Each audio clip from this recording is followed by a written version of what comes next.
ज्ञान 34 में अक्षर है भ। भभा भभरी रहा भरपूरी, भभरे ते है नियरे दूरी। भभा कहे सुनहु रे भाई, भभरे आवे भभरे जाई। सदगुरु भ अक्षर के माध्यम से उपदेश करते हैं कि मनुष्य के जीवन में भय और भ्रम परिपूर्ण हो रहे हैं, इसलिए यह भयभीत है। भय और भ्रम के कारण निकट रहा हुआ शांति पद दूर हो गया है। भभरे ते है नियरे दूरी। सदगुरु कबीर साहब जी यहाँ बता रहे हैं कि भय और भ्रम के कारण निकट रहा हुआ शांति पद भी दूर हो गया है। भभा कहे सुनहु रे भाई, भभरे आवे भभरे जाई। सदगुरु कहते हैं कि हे भाई सुनो, जीव भय और भ्रम में पड़े हुए जन्म मरण के चक्कर काटते हैं। भभरे आवे भभरे जाई। इस भय और भ्रम के कारण जीव जो है जन्म मरण के चक्कर में पड़ा हुआ है। भय और भ्रम सबके मन में परिपूर्ण हो रहे हैं, क्योंकि भय और भ्रम का संस्कार अनादिकाल से है। जीव के साथ ये भय और भ्रम का संस्कार अनादिकाल से है। इसी भय और भ्रम के कारण जीव जो है जन्म मरण का चक्कर काट रहा है। तो यहाँ सदगुरु कह रहे हैं कि भ्रम क्या है? वस्तु स्थिति कुछ हो और प्रतीत कुछ दूसरा हो, इसे भ्रम कहते हैं। भ्रम किसे कहते हैं? वस्तु स्थिति कुछ हो और प्रतीत कुछ दूसरा हो, इसे भ्रम कहते हैं। शरीर हाड़ मांस का ढांचा है, थोड़ा और विचार करें तो मिट्टी का पिंड है। थोड़ा और विचार करें तो इलेक्ट्रॉन एवं सूक्ष्म कणों का प्रवाह है। परंतु अविद्यावश यह बड़ा रमणीक प्रतीत होता है और यही सबसे बड़ा भ्रम है। शरीर को सुंदर मानना और इसमें आसक्त होना, इसे रमणीय मान करके इसके प्रति मन में आसक्ति बनाना और इसमें मन का मोह जाना, शरीर के प्रति मन में मोह उत्पन्न होना, यही सबसे बड़ा भ्रम है और यही दुख का कारण है। शरीर के प्रति आसक्ति, शरीर की सुंदरता को देखकर मन का लुभ जाना, यही सबसे बड़ा भ्रम है और यही भ्रम दुख का कारण है। और इसी शरीर की सुंदरता के कारण मनुष्य जो है अपने मन में मलिनता का भाव लाता है, उसका मन जो है मलिन हो जाता है। और इसी शरीर आसक्ति के कारण मनुष्य जो है परतंत्रता और पराधीनता का जीवन जीता है और उसे लगता है कि इसमें सुख है। लेकिन यह भ्रम केवल सुख, जो भ्रम पाले होते हैं सुख का, वो सुख नहीं है, वो केवल दुख है। तो हम देखते हैं कि संसारी लोग जो हैं अविद्या के कारण, अज्ञानता के कारण शरीर में आसक्त होते हैं और एक दूसरे के प्रति सुख का भ्रम पाले हुए हैं। लेकिन जब एक दूसरे के प्रति स्त्री या पुरुष एक दूसरे के प्रति जब आसक्त होते हैं तो उसे सुख महसूस होता है, लेकिन उसमें सुख नहीं है, उसमें केवल पराधीनता है, उसमें केवल पराधीनता है, परतंत्रता है। एक दूसरे के प्रति आसक्त होते हैं और सोचते हैं कि एक दूसरे के बिना हम जीवन नहीं जी सकते, लेकिन केवल यह एक धोखा है। मनुष्य जो केवल भ्रम में सुख माने हुए हैं, यह केवल एक धोखा है और इसी धोखे में मनुष्य जो है जीवन जीते हैं। एक दूसरे के प्रति हम जीवन नहीं जी सकते और आजकल यही हो रहा है। युवक युवती जो है एक दूसरे के प्रति मोह करते हैं और कहते हैं कि हम प्रेम कर रहे हैं, वो प्रेम नहीं, केवल मोह है। और यही कारण है कि जब उन्हें एक दूसरे के प्रति जो मोह है, वो उसकी जो स्वतंत्रता है छीन जाती है, तो क्या करते हैं, आत्महत्या तक कर लेते हैं। जब एक दूसरे के प्रति मोह होता है, परिवार वाले, घर के लोग विरोध करते हैं कि हमें ये रिश्ता पसंद नहीं है, तो आत्महत्या तक कर लेते हैं। तो वहाँ सुख कहाँ है? जहाँ तुम सुख माने हुए हो, एक दूसरे के प्रति मन में आकर्षण है, एक दूसरे के प्रति मन में आसक्ति है, यदि उसमें तुम दुख मार रहे हो, जब पूर्ति नहीं होती, सुख की पूर्ति नहीं होती तो दुख मार रहे हो, तो सुख कहाँ है? वो केवल पराधीनता का जीवन है। और यही पराधीनता का जीवन संसारी लोग जीवन भर ढो रहे हैं। एक दूसरे के प्रति सुख नहीं है, केवल सुख का भ्रम है। तो इसलिए सदगुरु कहते हैं कि जब मनुष्य के अंदर जो चाहनाएं होती है जब वो चाहनाएं कामनाएं पूरी नहीं होती तो आदमी जो है क्रोध करता है। जब इच्छा की पूर्ति नहीं होती तो मन में क्रोध होता है, और क्रोध का परिणाम क्या है? क्रोध का परिणाम है दुख। जब आदमी क्रोधावेश में आ जाता है तो पता नहीं वो क्या क्या बोल डालता है। क्रोधावेश में आदमी जो है किसी को गाली देता है, किसी की निंदा करता है, किसी की बुराई करता है, और किसी को जान सहित मारने ले पर भी वो उतारू हो जाता है। क्योंकि कहा जाता है कि क्रोध जब आता है तो मनुष्य विवेक शून्य हो जाता है। वो क्या बोल रहा है, क्या कर रहा है, इसका उसे भान नहीं रहता, उसकी बुद्धि भ्रष्ट हो जाती है। तो सदगुरु कहते हैं कि जब क्रोध आता है और आदमी क्रोधवश किसी को गाली या मार देने चलता है, तब उसे यही लगता है कि गाली दे देने पर, मार देने पर ही सफलता मिलेगी। कितने ऐसे क्रोधी व्यक्ति होते हैं जो जीवन भर क्रोध में जलते रहते हैं। गाली गलौज करना और किसी के साथ मारपीट करना, इसी में सफल मानते हैं। और यदि किसी को गाली गलौज नहीं किए मारपीट नहीं किए तो कहता है कि मेरा काम अधूरा है। और यही हो रहा है। कितने ऐसे क्रोधी व्यक्ति हैं, सुबह उठते ही उसके मन में यही सवार हो जाता है कि मैं किसके साथ गलत व्यवहार करूं, किसको मैं मारपीट करके, गाली दे करके अपना मन का भड़ास निकालूं। बस यही काम में लगे रहते हैं और इसी में सफल मानते हैं। और यदि बीच में कोई रोकने वाला कोई आदमी आ जाए, समझौता करने वाला, तो जिससे तो लड़ाई हो रही उसे छोड़ करके जो बीच में समझौता करने के लिए आते हैं ना, उसी के साथ भिड़ जाते हैं, उसी को अपना शत्रु मान लेते हैं। तो आदमी जो है क्रोध आवेश में आकर के अपना जो विवेक है उसे खो डालते हैं, विवेक ही नहीं कर पाते। यदि उसे कोई बीच में रोकने लगे तो क्रोधी आदमी उसी को शत्रु मानकर उस पर टूट पड़ता है, उसी को अपना शत्रु मानकर उसी से लड़ाई झगड़ा कर डालता है। इसी प्रकार लोभवश आदमी जब अनैतिक काम करने लगता है तब उसे वह अच्छा लगता है, किंतु अनैतिक काम सदैव आत्मा को सालता है। आदमी की जब इच्छा पूर्ति नहीं होती तो उसे क्रोध आता है, और क्रोध में मनुष्य विवेक शून्य हो जाता है। वो क्या कर रहा है, क्या बोल रहा है, इसका उसे आभास नहीं होता, लेकिन अंतिम से पश्चाताप करना पड़ता है। कहा गया है कि क्रोध सबन को काल है, क्रोध है यह जंजाल, शिव दुर्वासा क्रोधवश बहुते भय बेहाल। इस प्रकार क्रोधावेश में आकर के मनुष्य जो है अपना ही नुकसान करता है। क्रोधावेश में आकर मनुष्य अपना ही नुकसान करता है। उसी प्रकार लोभ में आकर के मनुष्य जो है अपने जीवन में अनैतिक काम करते हैं। जो लोभी व्यक्ति होता है झूठ बोलेगा, चोरी करेगा, किसी के साथ धोखाधड़ी का व्यवहार करेगा, किसी को लूटने के लिए पता नहीं क्या क्या गलत कर्म अपनाते हैं, गलत नीति अपनाते हैं। लेकिन गलत ढंग से कमाया हुआ धन कभी सुख का आधार नहीं हो सकता, उसमें कभी सुख हो ही नहीं सकता, सुख मिल ही नहीं सकता। आदमी चोरी करके, झूठ बोल करके, किसी का धन हड़प करके यदि सुख चाहेगा तो ऊपर से भले सुखी सुखी रहेंगे, लेकिन उसकी अंतरात्मा कभी उसे सुख नहीं देगी, उसकी अंतरात्मा उसे धिक्कारती रहेगी। इसलिए अनैतिक काम करने वाला व्यक्ति अपना आत्मिक पतन करता है, उसे कभी सुख ही नहीं मिलता, वो हर क्षण अंदर ही अंदर दुखी रहता है। तो मनुष्य जिंदगी भर यह भ्रम पालता है कि संसार के प्राणी पदार्थों में हमें स्थायी सुख मिलेगा, परंतु वह इतना सब ही सोच नहीं पाता कि जिंदगी का जितना हिस्सा बीत गया उसमें संसार के प्राणी पदार्थों में कितना स्थायी सुख मिला है।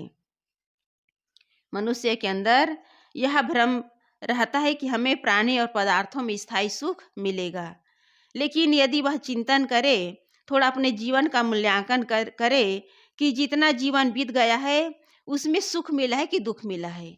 बस इतना यदि मूल्यांकन कर ले तो मनुष्य का जो जीवन है वो बाकी का जीवन सुख से वो व्यतीत कर सकते हैं, लेकिन अपने जीवन का मूल्यांकन नहीं कर पाते। केवल इसी सोच में जीवन जीते हैं कि हमें अभी नहीं तो कल सुख मिलेगा। प्राणी और पदार्थों में अभी सुख नहीं मिला है तो कल सुख मिलेगा। केवल सुख की आशा में मनुष्य अपने जीवन को खोता चला जाता है और उससे सुख मिलता ही नहीं है। सदगुरु कबीर साहब जी ने कहा कि झूठे सुख को सुख कहे, मानत है मनमोद, जगत चबै ना काल का, कछु मुख में कछु गोद।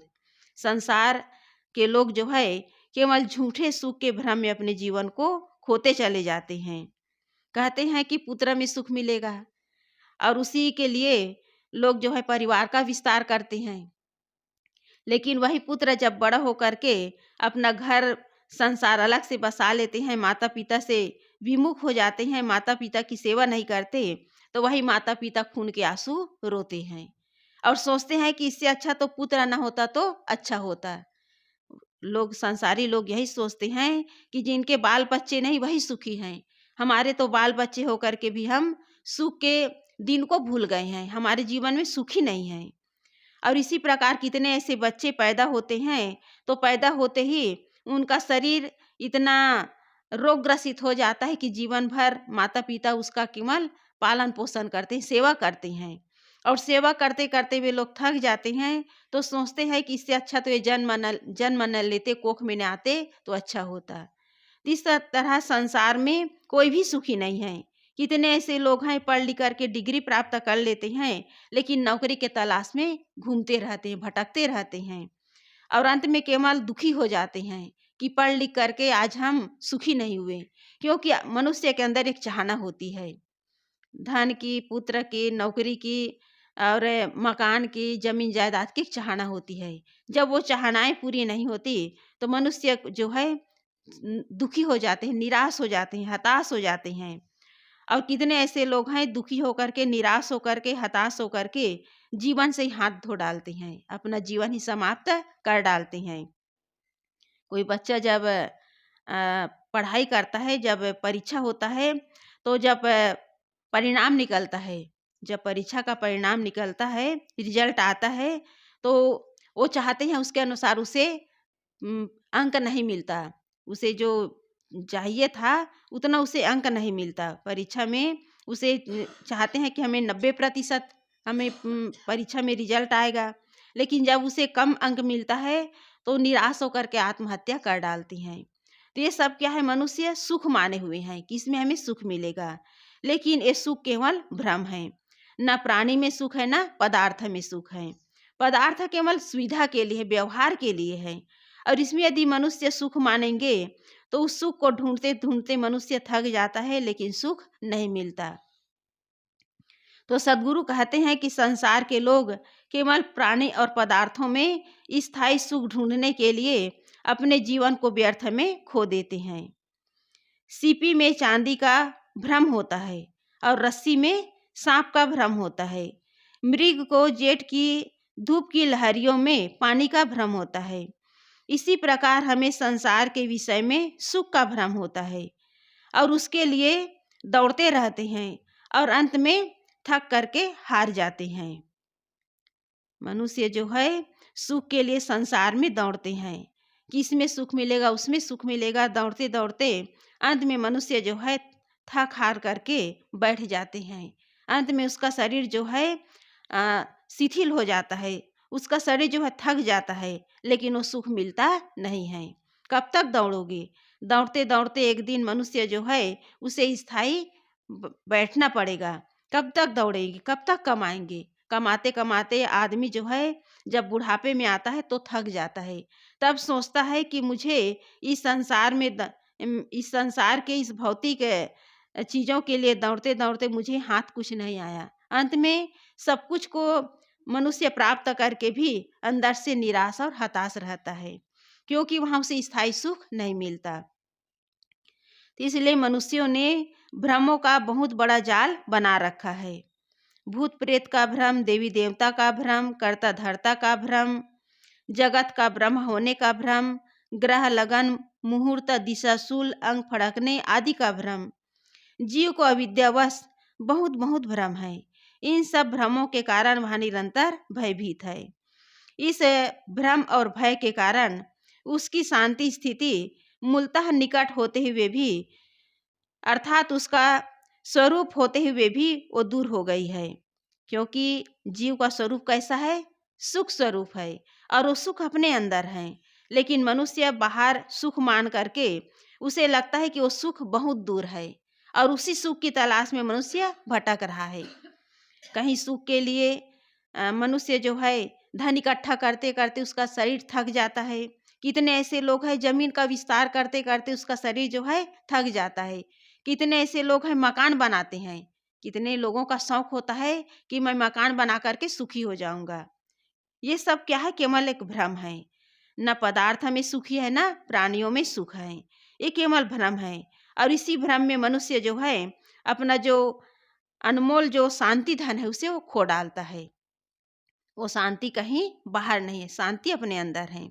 तो सद्गुरु कहते हैं जो शांति है, जो सुख है, वो अपने अंदर है, वो कहीं बाहर नहीं है। सद्गुरु आगे कहे हैं, फल लागे बड़ दूरी। वो फल लोगों को बहुत दूर लगता है, लेकिन वो शांति रूपी फल, वो मोक्ष रूपी फल कहीं दूर नहीं है, वो अपने अंदर ही है।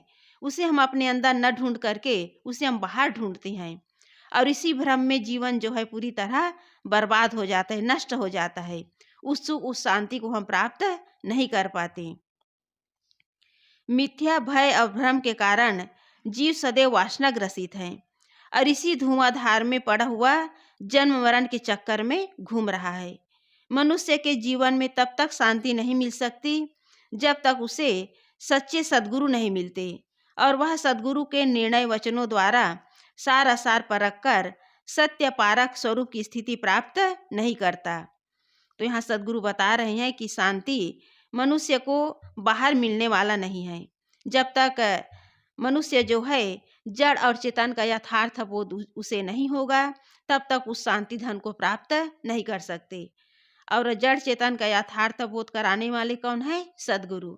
जब तक सद्गुरु के शरण में नहीं जाएंगे, जीवन के यथार्थ, जीवन का रहस्य नहीं समझेंगे, सारा सार क्या है इसका परख नहीं करेंगे, तब तक मनुष्य को असली शांति, असली सुख मिलने वाला नहीं है। क्योंकि संत गुरुजन हमें सारा सार का बोध कराते हैं। इस संसार में जितने भी प्राणी और पदार्थ है, जितना संबंध है, ये सब क्या है? केवल आसार है, झूठ है, धोखा है और इन सब का बोध कराने वाले सद्गुरु हैं। इसलिए जब तक सत्य का बोध नहीं होगा, तब तक जीव जो है अपने पारक रूप में स्थित नहीं हो सकती। अपना पारक रूप क्या है? अपना आत्मा है, अपनी आत्मा है, अपनी आत्मा स्थिति है। तो मनुष्य जो है केवल भय और भ्रम के कारण संसार में भटक रहे हैं। तो सारे भय और भ्रम मन के कल्पित हैं।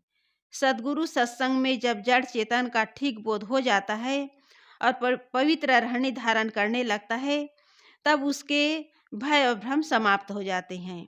तब जीव जो है परम शांति को प्राप्त करता है। तो ये सारे भय और भ्रम किस कारण है? मन की कल्पनाओं के कारण। इसी मन के कल्पना के कारण मनुष्य जो है इस संसार में भटक रहा है। इसलिए जब तक जड़ चेतन का यथार्थ बोध नहीं होगा, तब तक जीव के अंदर जो भय और भ्रम है समाप्त होने वाला नहीं है। इस प्रकार सद्गुरु कबीर साहब जी भाक्षर के माध्यम से लोगों को जगाते हैं कि भ्रम से जागो और जीवन की जो सच्चाई है, जीवन का जो यथार्थ बोध है, उसे प्राप्त करो। इस संसार में कोई भी आदमी सुखी नहीं है जिसे यथार्थ बोध नहीं है, जिसके अंदर ज्ञान नहीं है, अपने आत्मा का बोध नहीं है। वे संसार के लोग सांसारिक भौतिक पदार्थों में केवल सुख ढूंढ रहे हैं और उस सुख को ढूंढते ढूंढते उनका जीवन समाप्त हो जाता है, लेकिन वो सुख मिलता नहीं है। क्योंकि सुख अपने अंदर है और उस सुख को बताने वाला, उस भ्रम और भूल को छुड़ाने वाला सद्गुरु है।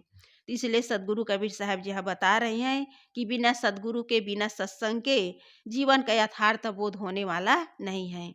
जब तक जड़ चेतन का यथार्थ बोध नहीं होगा, तब तक जीव जो है इस संसार में केवल जन्म मरण के चक्कर में भटकते रहेंगे। जन्म मरण का चक्कर या जीव अनादिकाल से काट रहा है। तो इसलिए सदगुरु कबीर साहब जी बता रहे हैं कि जीव को परम शांति तभी मिलेगी जब उसके अंदर भ्रम और भय समाप्त होगा। जड़ जन्म मरण का भय जो है अनादिकाल से बना हुआ है, और जड़ चेतन का यथार्थ बोध जब तक नहीं होगा तब तक जीव जो है इस संसार में भटकते रहेंगे। और इस भय और भ्रम को छुड़ाने वाले सदगुरु हैं। भूल मिटे गुरु मिले पारखी पारख देही लखाई, कहीं कबीर भूल की औसत पारख सबकी भाई। इस भय और भूल को मिटाने वाले सदगुरु हैं। और जब तक हमें सच्चा ज्ञान नहीं मिलेगा, सच्चा ज्ञान हमें प्राप्त नहीं होगा, तब तक जीव जो है भटकते रहेंगे। और उसका भटकाव तभी बंद होगा जब वो सदगुरु के शरण में जाएंगे, सत्संग का आधार पकड़ेंगे, जड़ चेतन का यथार्थ बोध प्राप्त करेंगे, तब ये भय और भ्रम समाप्त होने वाला है। और इस भय और भ्रम में जब तक जीव पड़े रहेंगे तब तक संसार में केवल दुख ही मिलेगा। और इस दुख से बचाने वाले, इस दुख से छुड़ाने वाले सदगुरु हैं। तो इस प्रकार सदगुरु कबीर साहब जी लोगों को जगाते हैं। और जब तक लोग जागेंगे नहीं, विवेक नहीं करेंगे, विचार नहीं करेंगे, तब तक वो पराधीनता का परतंत्रता का जीवन जिएंगे। क्योंकि संसारिकता का जीवन पराधीनता का जीवन है। और इस संसारिकता में फंस करके जीव जो है अनादिकाल से केवल गुलामी का जीवन जी रहे हैं। ये मोह माया लोभ लालच केवल गुलामी का जीवन है। हम प्राणियों की गुलामी कर रहे हैं और पदार्थों की गुलामी कर रहे हैं। इसलिए इस परतंत्रता का, पराधीनता का जीवन न जी करके हम स्वतंत्रता का जीवन जिए। और स्वतंत्रता का जीवन तभी जी सकते हैं जब हम अपनी आत्मा की ओर लौटने का काम करेंगे। क्योंकि अपनी आत्मा की ओर लौटने का काम केवल स्वतंत्रता का जीवन है। और हर आदमी स्वतंत्र है। अपना मोक्ष प्राप्त करने के लिए, शांति पद को प्राप्त करने के लिए हर आदमी स्वतंत्र है। लेकिन मोह के कारण, लोभ के कारण अपनी स्वतंत्रता को वो भूले हुए हैं। इसलिए मानव जीवन स्वतंत्रता की भूमिका है। हम स्वतंत्र होकर के मोक्ष का काम, शांति का काम कर सकते हैं। और इसके लिए संतों का, संत गुरुजनों का आधार चाहिए, सत्संग चाहिए, ज्ञान विचार चाहिए। उसके बिना हम स्वतंत्रता का जीवन नहीं जी सकते। संसारिकता में केवल पराधीनता है। और इस पराधीनता में मनुष्य अनादिकाल से भटक रहा है। तो सदगुरु कबीर साहब जी जगा रहे हैं, जागो अपने जीवन को समझो। बोलिए सदगुरु